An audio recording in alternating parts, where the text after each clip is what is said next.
Alright, shalom. First and foremost, all praise to Yahweh Shemel Shai. Double honors to the elders, the great millstone, and salutations to the brothers who are doing the work on the four corner ends of the earth.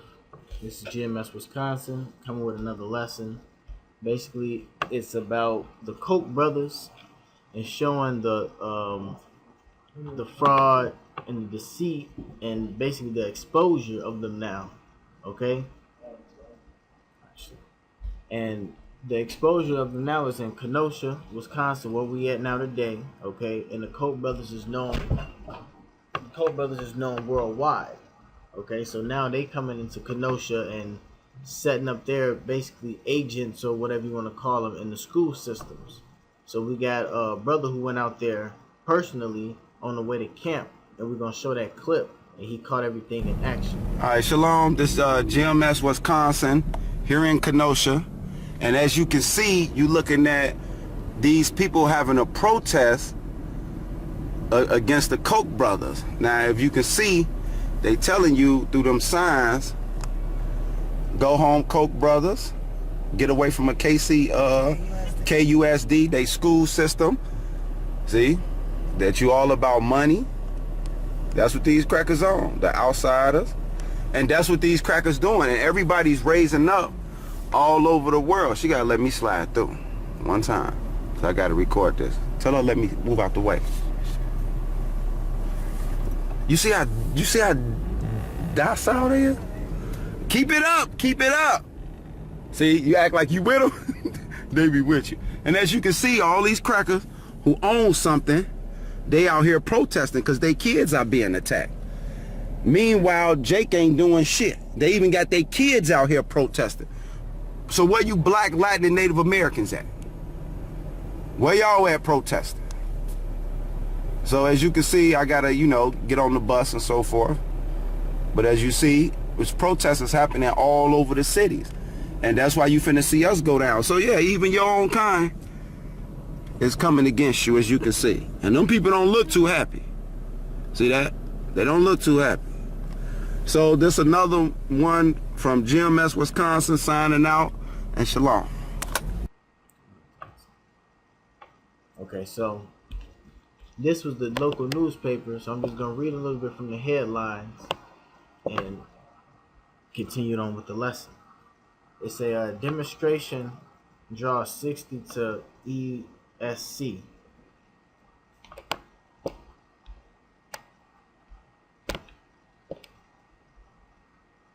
They only said 60 because it goes back to the number 6.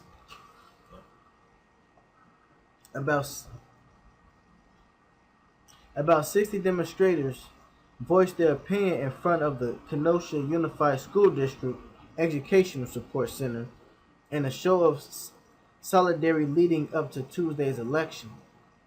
The pickets carry signs critical of the Americans for Prosperity group and those school board candidates they feel are aligned with the group. While the signs did not advocate for any candidate, they did encourage people not to vote for Dan Wade or Gary Koenig.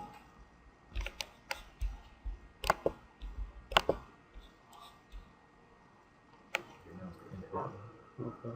So yeah, now we're going to go into the history of the Koch brothers. That is it. Many people look to the richest 1%. Anger at the U.S. financial sector boiling over on Wall Street.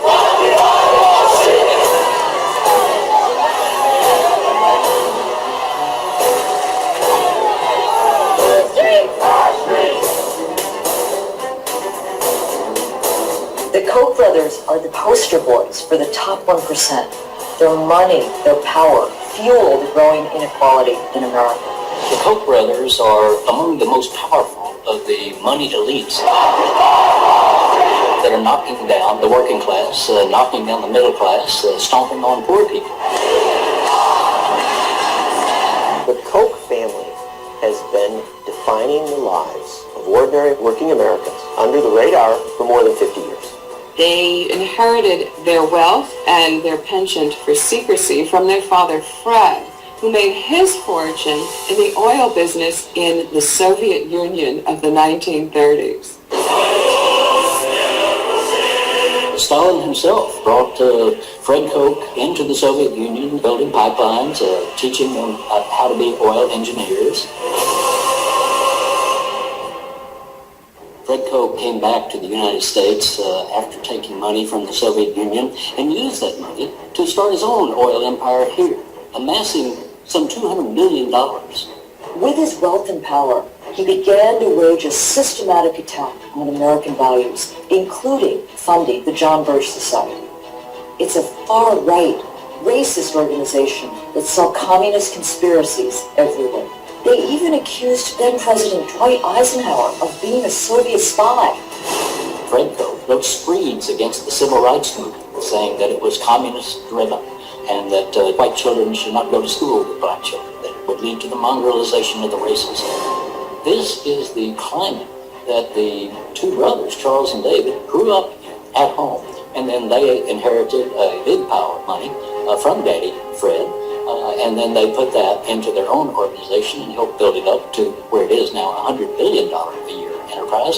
Koch Industries is the second largest privately held corporation in the country. They have holdings that range from oil and gas to paper products, forestry, consumer goods, plastics, and ranching. They have operations in 45 states. The most important thing is not that they have wealth, it's that they're using their wealth to run roughshod over the American people. Koch Industries is one of the top 10 polluters in the country, responsible for up to 300 oil spills. They paid over $100 million in fines and legal settlements, and a federal jury found that Koch Industries stole oil from American Indian miners, which their younger brother Bill blew the whistle on. Koch Industries has a philosophy that profits are above everything else. Twice a year, the Koch brothers invite powerful political figures and conservative billionaires to come in to secret summits.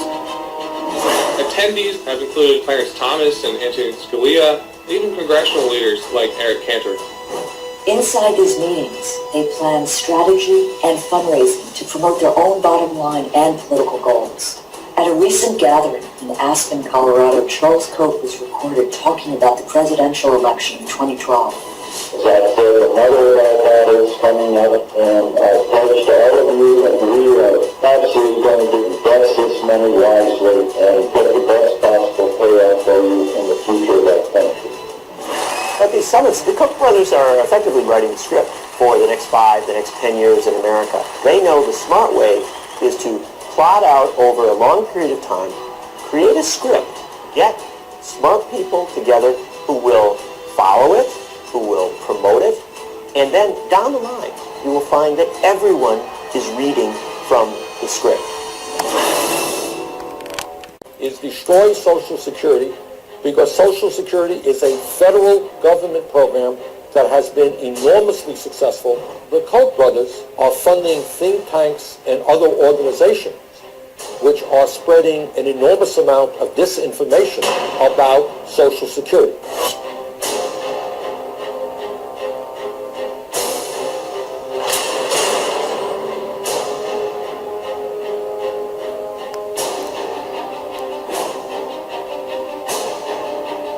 Raising the age of retirement is to ask people who are banging nails or waitresses or so many blue-collar jobs out there that you've got to keep working until you're 70 years of age. That's just really unfair. Second of all, we want to give the younger generation an opportunity to get out into the workforce. The Koch brothers fund organizations, and you have economists and political scientists working there, and they are very, very good in getting on television. Raising the retirement age. I would increase the retirement age. You would probably have to increase the retirement age.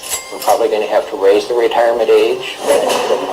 And people will not know they represent an organization which is heavily funded by corporate interests. They are very effective in getting their positions out into the media. Should Congress raise the retirement age? If you raise the retirement age. Or raise the retirement age. Let's consider the options. Let's raise the age, raising the retirement age to 69. At the same time, the Koch brothers are putting huge amounts of money into campaign contributions.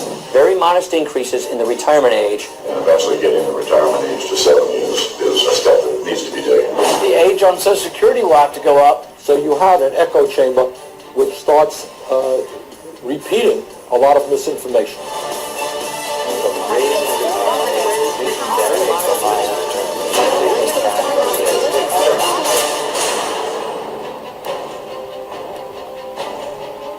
The Koch brothers are funding study after study which suggests to people that Social Security is going bankrupt. Social Security is not going bankrupt. Social Security has a $2.6 trillion surplus. The program is actuarially bankrupt. Social Security and Medicare, they are going to go broke. The real risk is Social Security running out of money. Social Security going bankrupt. Social Security already bankrupt. Social Security is going bankrupt. The system will be bankrupt. Bankrupt federal programs like Social Security. Social Security is going bankrupt. Social Security is already bankrupt.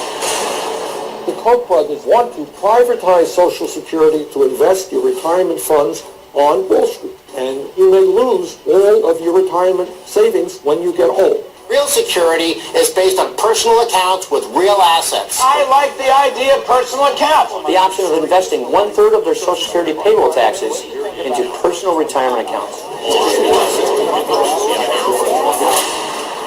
The Koch brothers' job is to do everything they can to dismember government in general. And if you could destroy Social Security, you will have gone a long way forward in that effort. My name is Susan. It said last week, the state director of Americans for Prosperity, the conservatives group funded by billionaire brothers Charles and David Koch, said the organization has a field team working on a Kenosha school board race during phone banks and canvassing in the district. Right, so after watching that video of the Koch brothers, you seeing what Kenosha is getting involved in. Yep. So now we got another guy by the name of Alan Watts that's going to give you the long-term geopolitical plan on why the Koch brothers are doing what they're doing. Mm-hmm. What is the overall plan for this? Would interview top pop stars of the day. They were all stoned out their minds. Some of them were falling out of chairs, and the interviewers would say, "Gee, he, aren't we naughty children?" All aimed at a young generation to emulate. This is what we do. Monkey see, monkey do. Once again, remember, the prime intent was to break the old culture of boy meets girl, going together for a while, getting engaged, getting married, having children. The family unit, it said, when they had the League of Nations, which was the precursor of the United Nations, said they'd have to destroy the family unit. Pretty well all of H.G. Wells's non-fiction books promotes all of this agenda. And in fact, he coined the term in the late 1800s. This is how far back this agenda of promiscuity had to go. He coined the term free love. And in one of his books written before 1890, he says we must promote free love in order to destroy and end the obsolete family unit.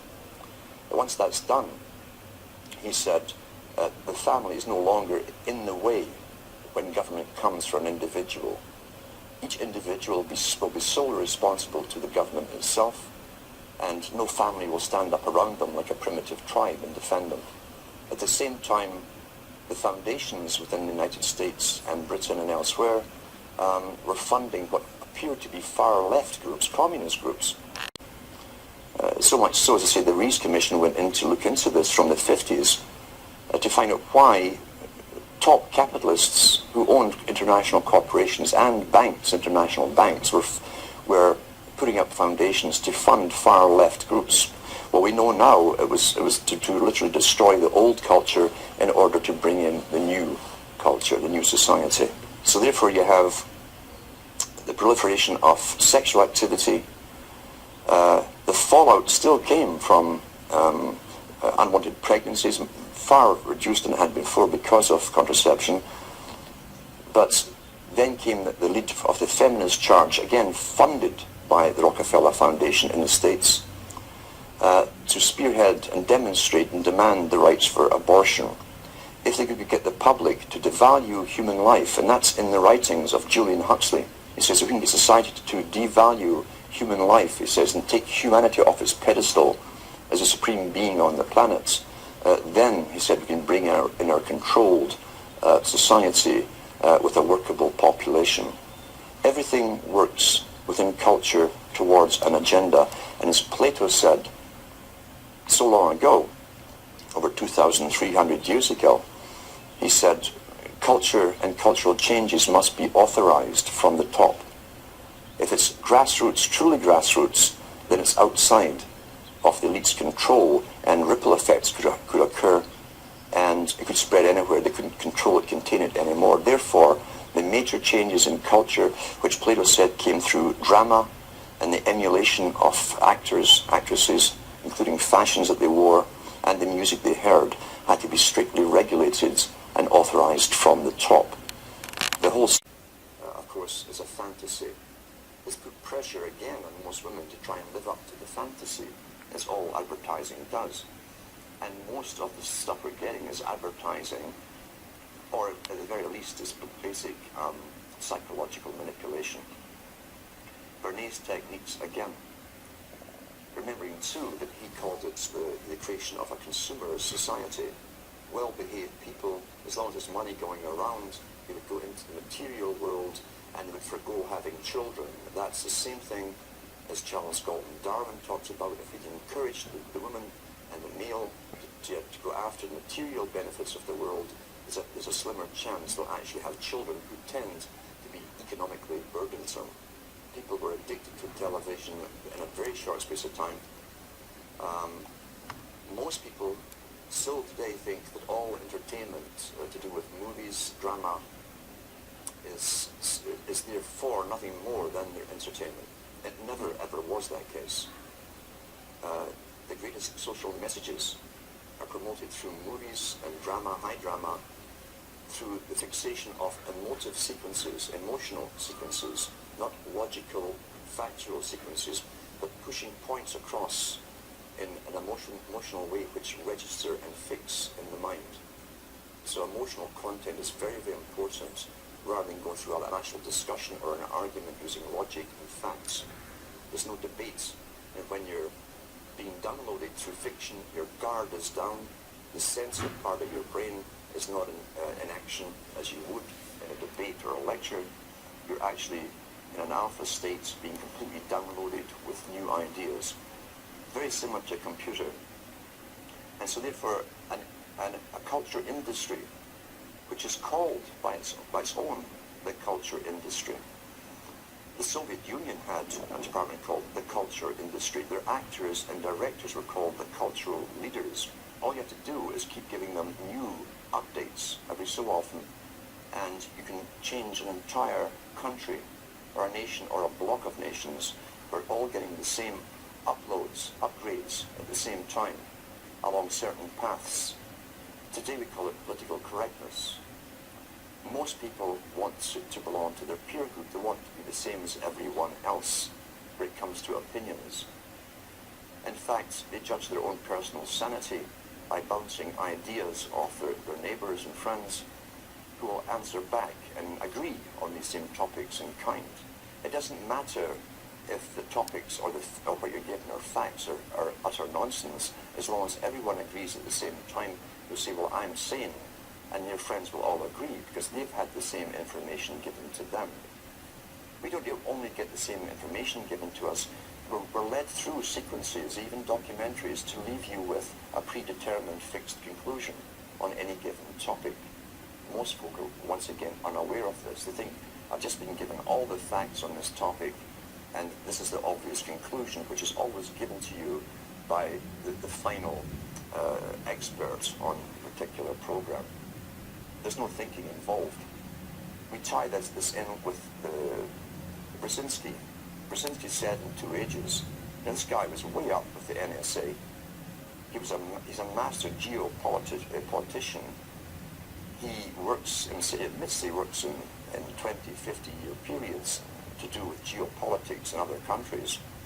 But he said himself, the public will shortly be unable to think or reason for themselves.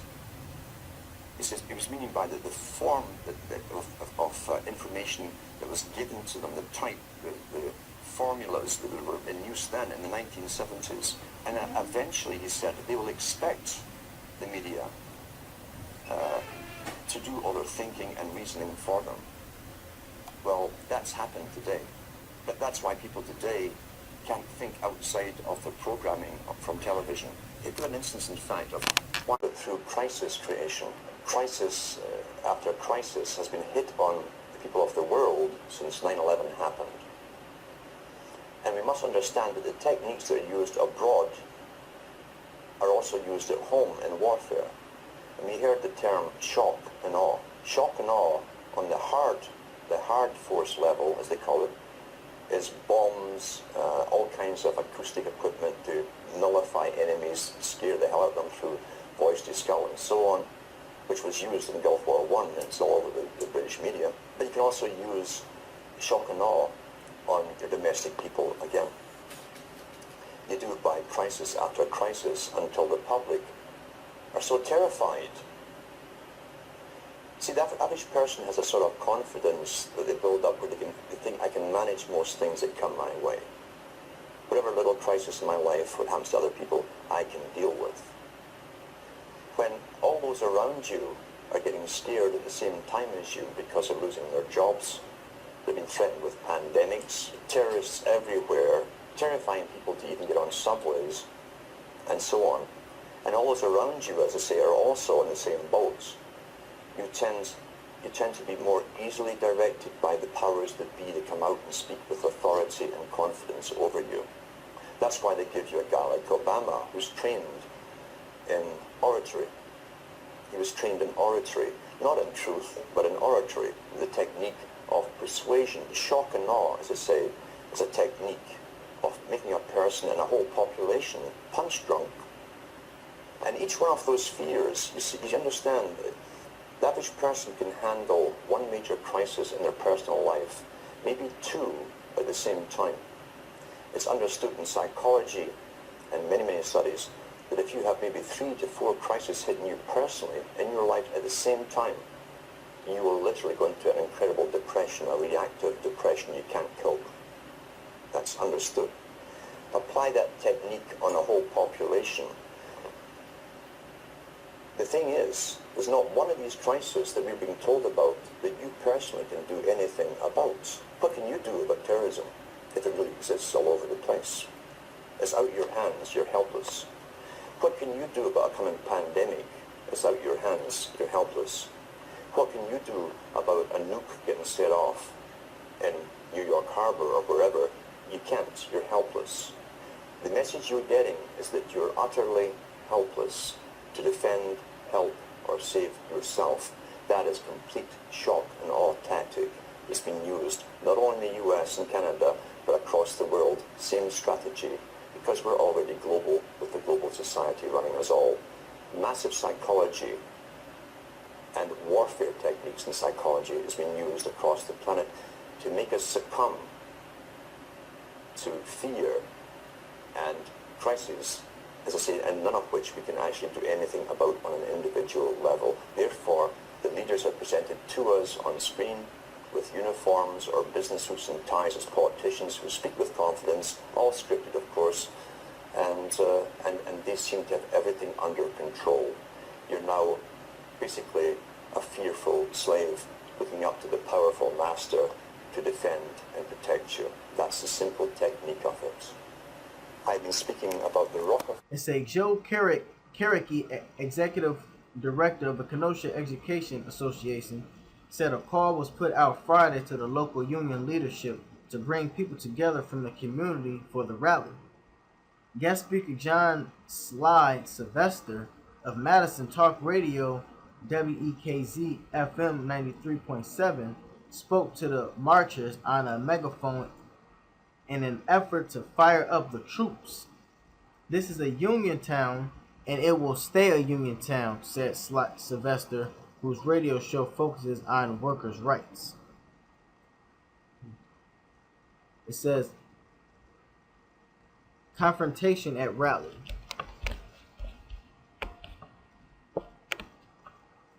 Some of the marchers were briefly confronted by members of candidate Dan Wade's family, including Wade's wife, Mary. Right, now see, that's that air house fighting right there.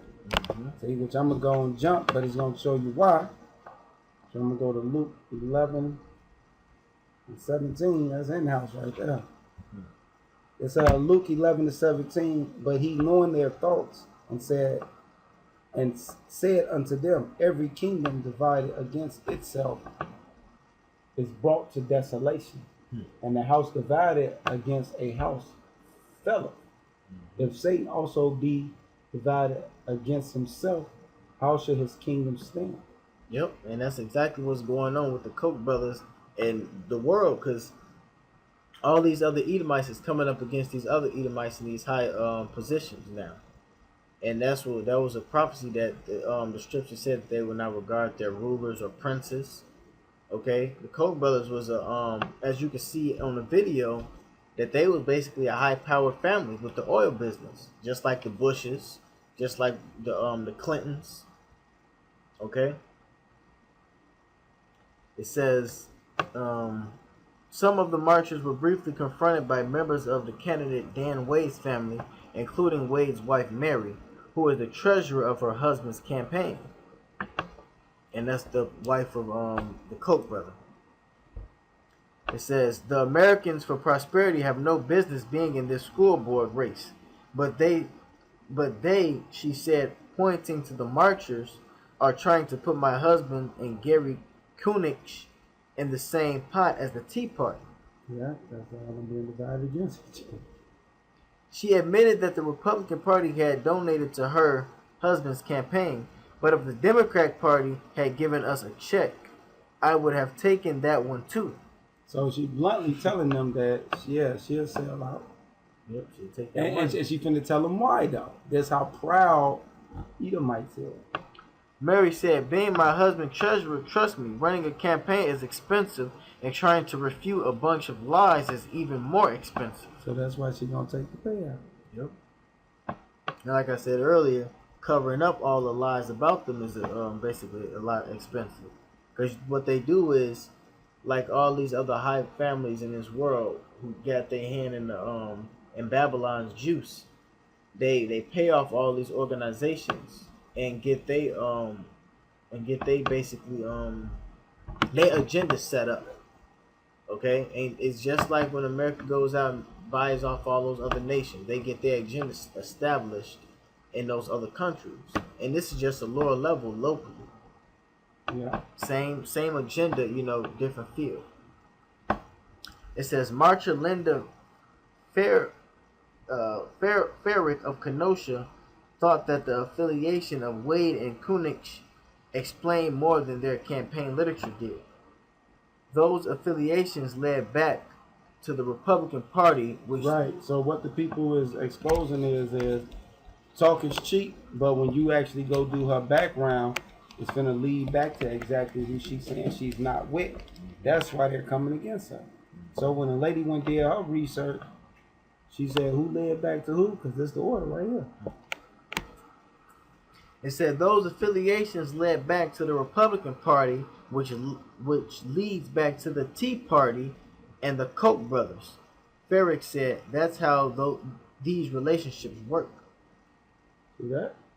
So people are following the money trail now. Mm-hmm.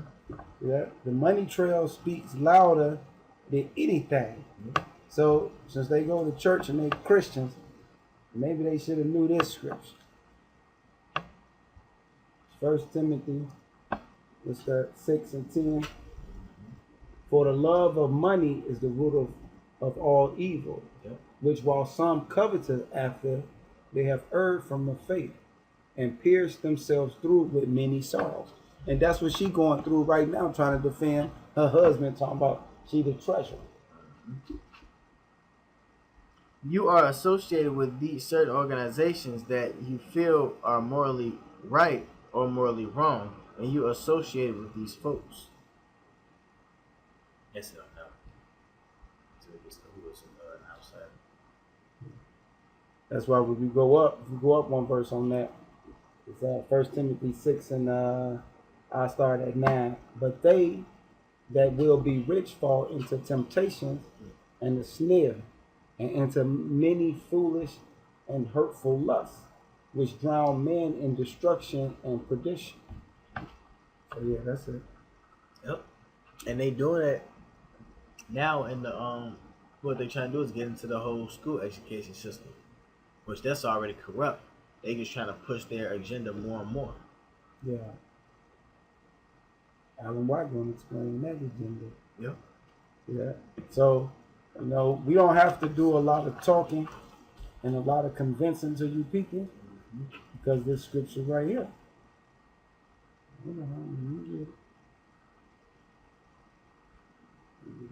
Quick. This Psalms 94. 94.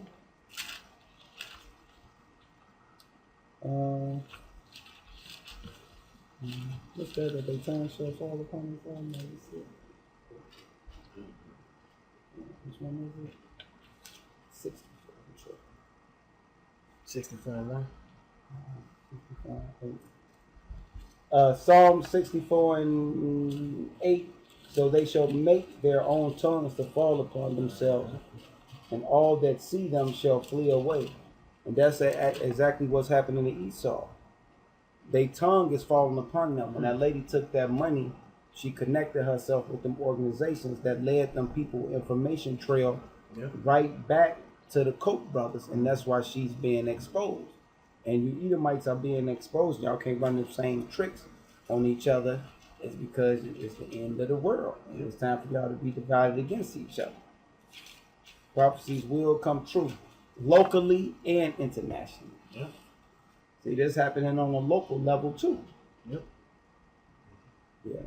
This Jeremiah 49 and 10. But I have made Esau bare. I have uncovered his secret places, and he shall not be able to hide himself. His seed is spoiled, and his brethren, and his neighbors, and he is not. Right. So Esau and all his affiliates that's helping the hierarchies, all y'all being exposed. Yeah. And we're gonna expose you to your own other devil Edomite friends, and then you just explain. Yeah, you just explain to them why we putting the scriptures together. That's all I got. Okay, I got something. This is well, first I'm gonna read out of the book the Jewish Pearls, Protocols of the Learn of Zion. That's why you got to get this book. Yep, and the thing about this book is they go step by step, systematically on breaking down how they want this world to be. Who they call the Gentiles. Yep. The undesirables. The undesirables. Now it says, this is on page 9. It says, let them think that these laws of theory with which we have inspired them are of supreme importance to them. With this object in view, and with the help of our press, we continually increase their blind faith in these laws. Right, so how they got this whole school system, or even the world for that matter, is they depict it on the TV or the press that it's something important, which really in all actuality is basically nothing.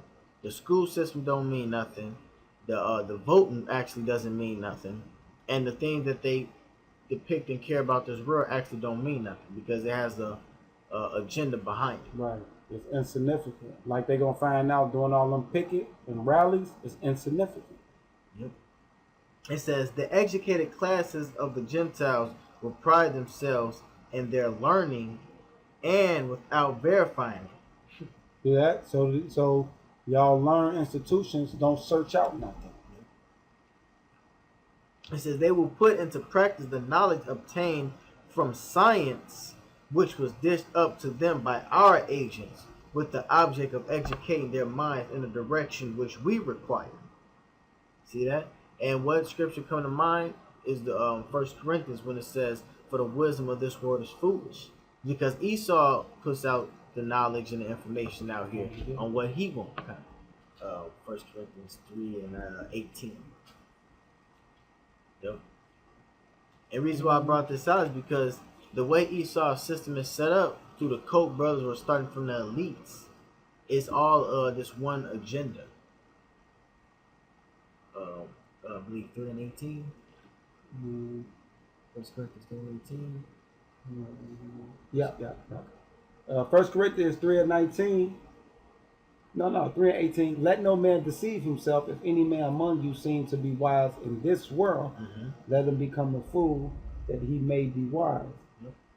For the wisdom of the world is foolishness with God. For it is written, He taketh the wise in their own craftiness. Yep. So that's basically explains the whole world who trying to get pumped up in this society. Because it started from, I'm basing this off of how they trying to get into this whole school system anyways. They're trying to get into Kenosha school system.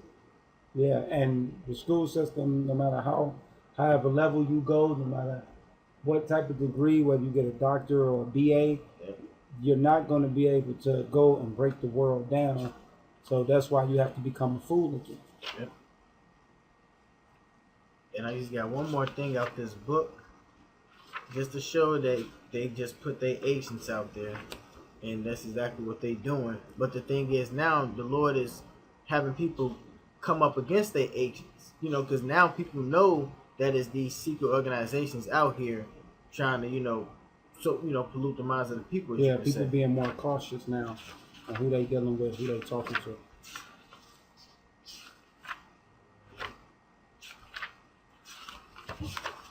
Find the page.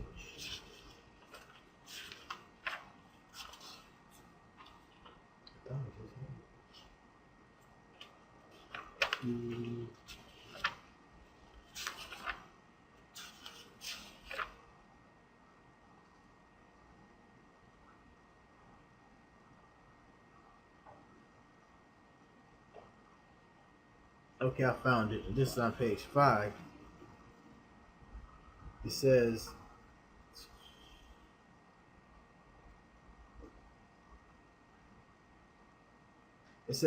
page 5, the last paragraph. It says, the people of the Christians bewildered by alcohol, their youth turned crazy by classics and early debunkertry, which means excessive indulgence, to which they have been instigated by our agents, tutors, servants, governesses. That's why they set up them sorority houses and let your kids become alcoholic and drug addicts.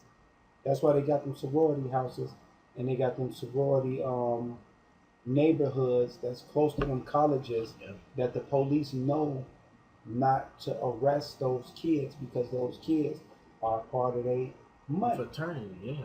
Yeah, and they own fraternity. Yep, exactly. And they know that they can't just arrest them kids and give them passes. It said, to which they have been instigated by our agents, tutors, servants, governesses in rich houses, clerks, and so forth, by our women in places of amusement. To the latter I add the so-called society women. Their voluntary followers is corruption and luxury.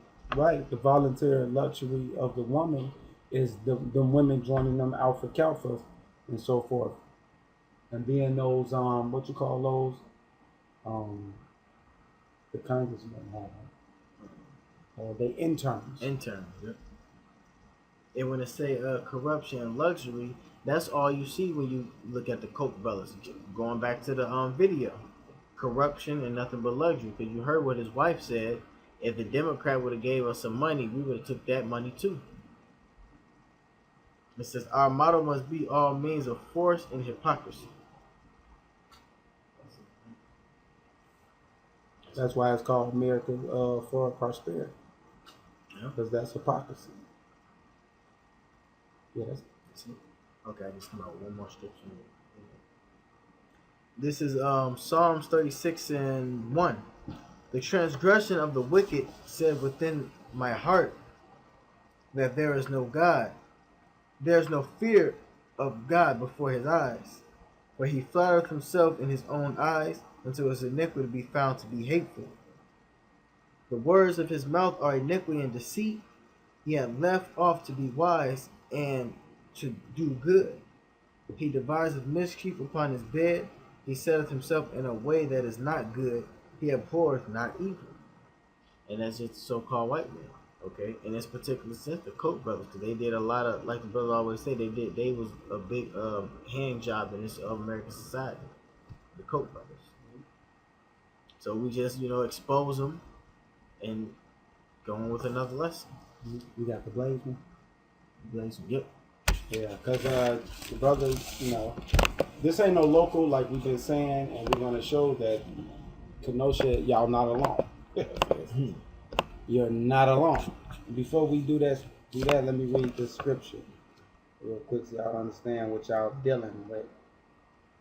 The mentality of these folks. How dare these people? That's what the Esau want to say. How dare?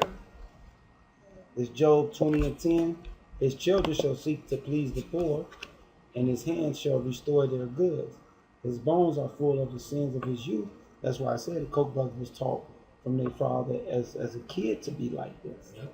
His bones are full of the sins of his youth, which shall lie down with him in the dust. Meaning he gonna do this all the way until he dies. You know how eventually he's gonna repent. Right. Eventually he's gonna stop. Mm-hmm. Eventually he's gonna get old. No, they do this until they lay down. That's what they're saying, until they die. 11. His bones are full of his sins of his youth, which shall lay down with him in the dust. Meaning they do this until they die. Yep. Though wickedness be sweet in his mouth, though he hide it under his tongue. And that's what they actually do. Yeah. That's it. More than 24 people are facing trespassing charges this morning after a protest outside a private conference in Rancho Mirage. The meeting for conservative political donors was hosted by the Koch brothers, who own Koch Industries. They're major contributors to conservative causes who have openly opposed President Obama's agenda. News Channel 3's Rodney Mortal attended a protest held by members of a liberal political action group who say the Kochs have too much political influence. They came from all over the country, members of Greenpeace, Courage Campaign, and Common Cause, among other groups. Thousands protesting what they call the Koch brothers' secret billionaires meeting. The Koch brothers have been able to operate in secrecy and to use vast amounts of their personal wealth to control our democracy.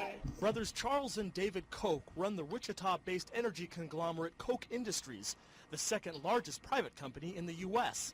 For the past 8 years, they've privately met with wealthy corporate leaders at the Rancho Las Palmas Resort in Rancho Mirage. Demonstrators say what they're really doing is funding anti-environmental legislation and climate change denial groups. Not only are they spending millions on lobbying, dumping millions into political candidates that deny climate change, and also funding tens of millions into the front groups that create data about climate science. If you have a lot of money and you want to do something, you should put on your grandparent hat and think about the world that you're leaving to your grandchildren. They also say the brothers have high-ranking politicians, judges, and the Tea Party in their pocketbooks. These judges are getting paid millions of dollars from the Koch brothers to support the bills that he wants passed, the bills that don't stop their polluting. Riverside County Sheriff deputies blocked the resort from protesters. Deputies arrested 25 people. Some attending the private meeting sat and watched the protest unfold. People inside the meeting declined an on-camera interview. However, a spokeswoman for Koch Industries did issue this statement. The purpose of this conference is to discuss solutions to our most pressing issues and strategies to promote policies that will help grow our economy, foster free enterprise, and create American jobs. We respect all Americans' right to free speech and to peaceably assemble. It is disappointing that some members of the group protesting today made the choice to not be respectful of the community or our right to meet. The protesters also hope to bring to light a controversial Supreme Court ruling. Protesters worry the ruling lets corporations donate as much as they want to political campaigns. While Koch Industries was not involved in that suit, protesters say it's what they're doing that has